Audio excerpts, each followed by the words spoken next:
Okay guys, in this video, we're going to explore how styling on chessboard in CSS versus how to do it in JavaScript. So as a review, we generated this chessboard using a while loop to create 8 rows and then an inner for loop to create 8 squares to push inside those 8 rows. Okay.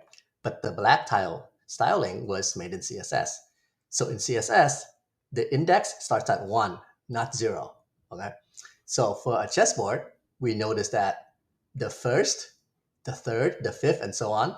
So all of the odd rows in CSS, their even tiles are black, and vice versa. Right?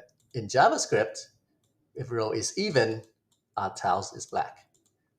In CSS, you see, we're going to select the board, then select all the even child. In this case, even starts at row 2 right here.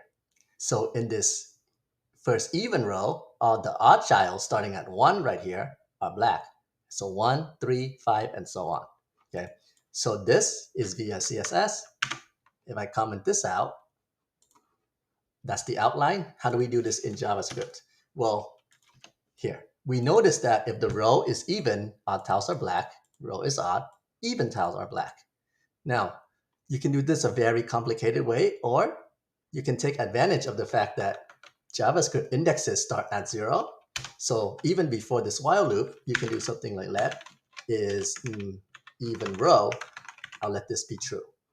Whoops. Okay. And then this while loop runs.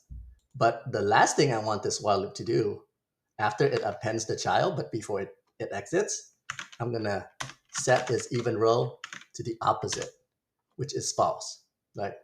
So then right here, after I append the tile, I can actually just do an if check. So if the row is even, which we have the variable for, and the tile is odd, how can we check for that? Well, you can do and then you can do I, because we're still in the loop.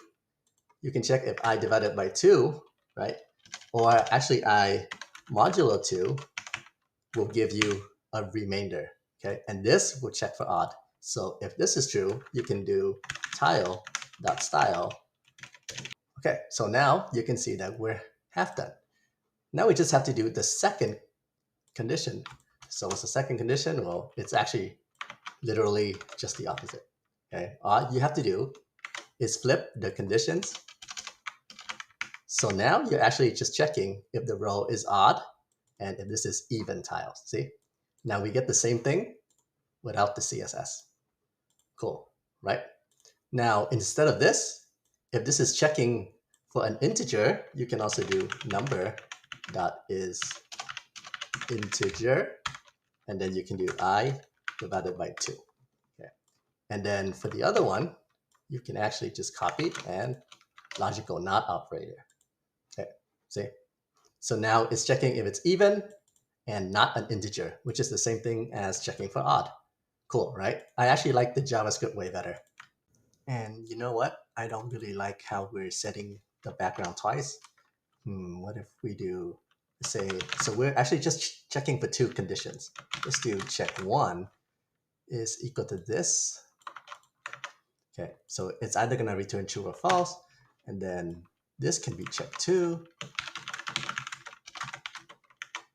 Okay, and then let me delete this.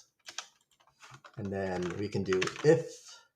So if either of these conditions apply using the OR operator, we can do tile.style.background.